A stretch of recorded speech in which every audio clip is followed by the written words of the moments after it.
Welcome back, everybody, to Just Keep Parenting. Thank you for joining us today. If this is your first time, thank you for being here. And if this isn't your first time, thank you for coming back and giving our name out to somebody else that might be thinking about parenting, thinking about child development, thinking about life, actually. So we've been talking a little bit about Mr. Rogers the last few months. And I'm involved in the educators cohort, which is part of the Fred Rogers Institute. And one of the things that, as we're getting ready to start a new semester here on campus, one of the things I've been thinking about is the 6 fundamentals of growing and learning that Mr. Rogers taught so well. And so today we're going to talk about a sense of trust. If you didn't get a chance to join us last week, we talked about the sense of self-worth. The second one is a sense of trust. The third one is curiosity. The fourth is the capacity to the capacity to look and listen carefully. The fifth one is the capacity to play, and the sixth one is times of solitude.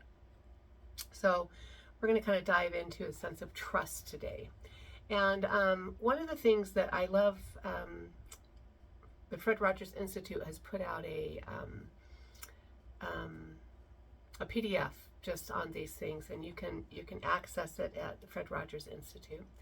But one of the things that they talk about, let me just read the definition. A sense of trust refers to a person's level of confidence in others and in themselves. Trust can develop through relationships. Trust is reflected in a person's ability to rely on others. That's hard for some of us to do. It's reflected by when we can be vulnerable and feel comfortable as themselves, right? Having a sense of trust in someone can help a person talk about their feelings and cope with the changing world around them, which is what I'm trying to do with the littles here in the lab school, as well as the BYU students who are coming into class, right? Because the world is changing, and we are just bigger bodies. We still have lots of the same feelings, right? Whether we're 4 or whether we're 19 and 21, or 59. So I love how one of the educators that I worked with last year in our cohort said, "I work to build trust by working very hard to build relationships," right? If you know me, you know I'm all about connections. To build relationships so students know that I care in a genuine way and honor them, right? That respect and honor each other. And so as I was reading a little bit more, thinking a little bit more about my notes from when we've talked about a sense of trust, one of the things that FRI put out was Mr. Rogers back in 1983, right? He delivered a keynote speech at the National Association for the Education of Young Children. I happened to be there. And he starts, in the middle of his speech, he says, "I sometimes wonder if what I'm offering that day is as appropriate as it might be," right? We all have those feelings. As a parent, as an educator, as a friend, right? What I offered, was it appropriate? And he says, "But I have to trust the fact that I've worked as well and as honestly as I know how. And I remember that to be a positive contributor to children's development does not mean to be a perfect person, because the children in their own imperfection will keep on loving and trusting us adults who do our best to be supportive in their growing. And being supportive often means waiting and listening, and more waiting until you're better able to understand the trauma that a certain child is living through at that moment, something that may actually be keeping him or her from learning well." Isn't that amazing? I mean, we know that here, right? But can we remember it here, right? That we are just doing our best to be a positive contributor. And we're being honest about it. You're using what you know. But I love his quote about parenting, right? The parenting is just like growing a child. As that child grows, our parenting grows along with it. And I look at it as friendship, any relationship, right? As we connect, as we get to know each other, as we communicate, that trust grows, our vulnerability grows, we're able to communicate better. So one of the things that he talks about is one of the things that the Fred Rogers Institute helps us to do, right? How do we grow this sense of trust in ourselves and for the people that we're working, right? The helpers, as we're being helpers to others, what does that look like? Because we know that a child's sense of trust is important as they grow and learn. Right? So one of the things that they talk about is to encourage young people to work independently and keep access to support open, right? So I'm working, but I know I've got these tools over here or these people that are open that I can go to, right? For help, for support. But I want to be able to see if I can work independently. Many times I will say to the children, so you go try that, sit over there at that table, you go try that, and I'll come back and check on you in 2 minutes, right? I set a 2-minute timer down. I'll be back to check on you in 2 minutes. So they know I'm coming back, right? These are 4 and 5-year-olds. I probably wouldn't do this for, first graders or my freshmen, but I'm going to do that to the littles so that they know that I'm going to come back and check on them again. So their support is there. Then I come back and they're like, I got it, Miss Story. I'm like, great, right? If they don't have it, I'm saying, so what were you able to do? Okay, so think about this question right here, right? Think about this. Can you figure out where this goes in the puzzle piece? Or did you use your colors, right? Did you use your shapes if they're working on a puzzle? Okay, I'll be back in another 2 minutes to check on you, right? So I'm coming around and checking in again. The second thing is to allow for conversations and questions around all topics. They sometimes surprise me at large group when they bring something up. For example, somebody, will pass gas at the carpet. And, there's snickering going on. I'm like, yep, our bodies do that, huh? It's called passing gas. And some people call it farting. Some people call it, right? They did not shock me, right? Inside, I'm laughing. But on the outside, we're just having a conversation, right? About all topics. If you didn't hear it, but you smelled it, right? Some of the kids are like, oh, that stinks. Somebody farted.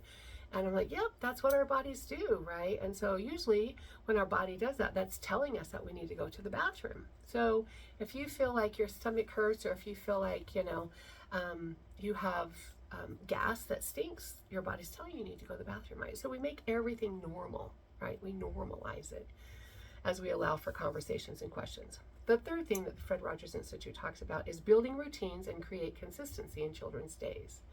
Right, so we talk about the schedule, we talk about this is what happens, and we have schedules all around the classroom so they can see with pictures and with words, right? So that then the children who are just learning how to recognize that there are ABCs that mean something, as well as the kids who are already reading, right?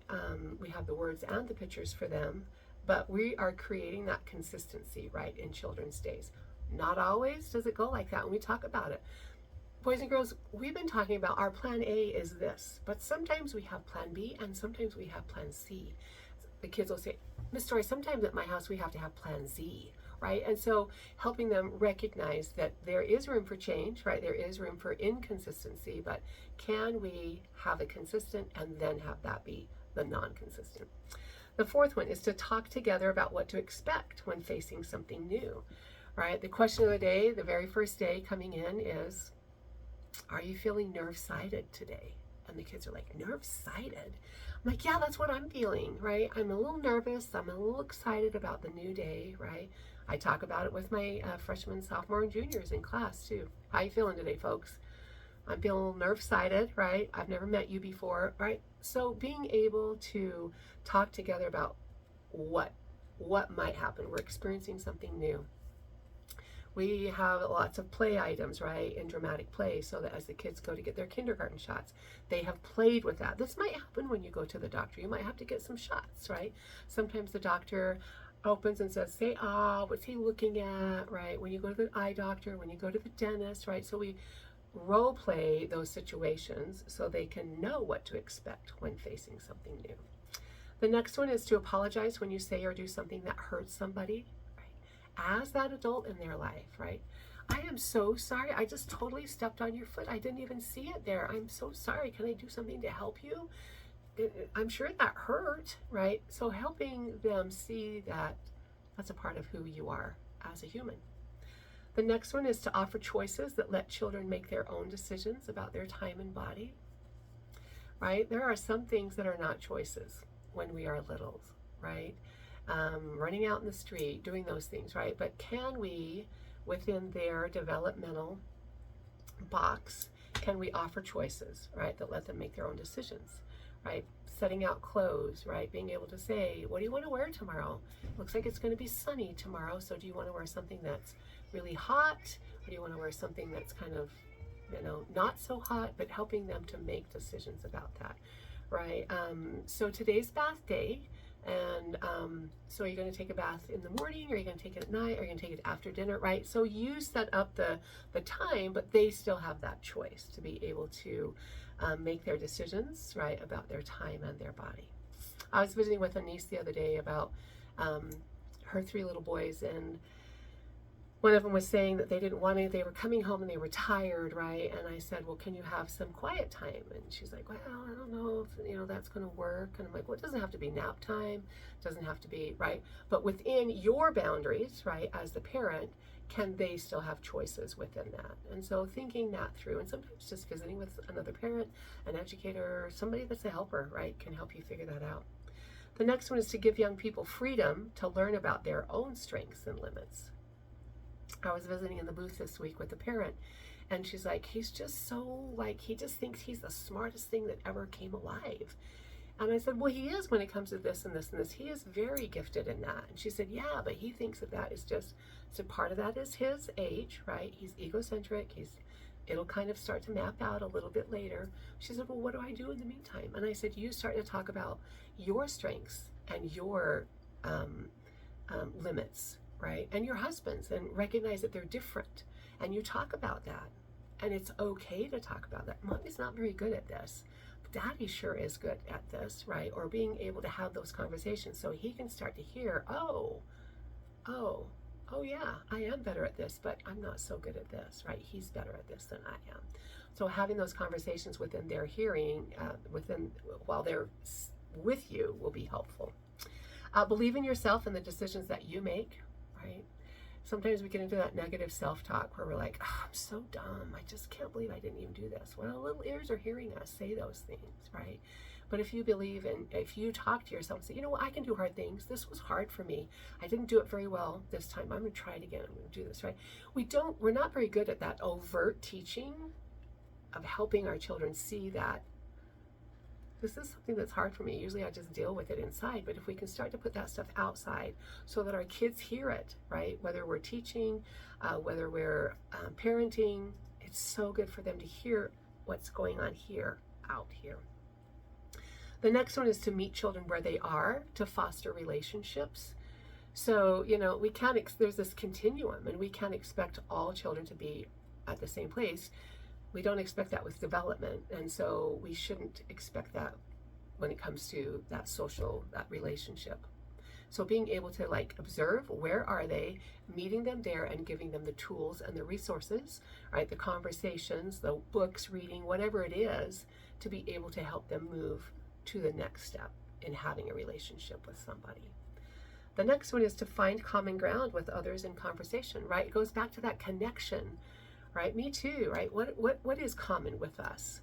Sometimes my colleagues here on campus give me a little bit of poking, because they'll say, oh, yep, she's trying to find a connection again. And I am, right? I genuinely want to find a connection with you, to find out where is our common ground, right? I do that with the children. I do that with my BYU students. I do that with the people that in my neighborhood. I want to know those connections, right? So that we can have those conversations. And the last one, my friends, is to respect others' need for privacy and confidentiality. And being able to be that person who is going to keep it here, right? And recognize that they may need to keep it there. I have a friend who, quite often, I'm kind of an outside. I like to talk to somebody, or sometimes I even talk to myself about a problem that I'm having. But I have other friends who are like, they're processors here. And I say to them, let me know when you want to talk about it, right? Because I'm respecting that need for privacy. Same with children. I don't want to talk about it right now. Okay, that's fine. You're welcome to sit here and just sit in your sadness. But you can't hit somebody. So when somebody comes to talk to you, you're welcome to say, I don't want to talk, but you can't hit them, right? So you set up those boundaries, but you also respect their need for privacy. So thanks for joining us today on A Sense of Trust. I would love to know how that's working in your life, how it's working for the children that you're working with, for the adults that you're working with, right? Make it a great day, everybody.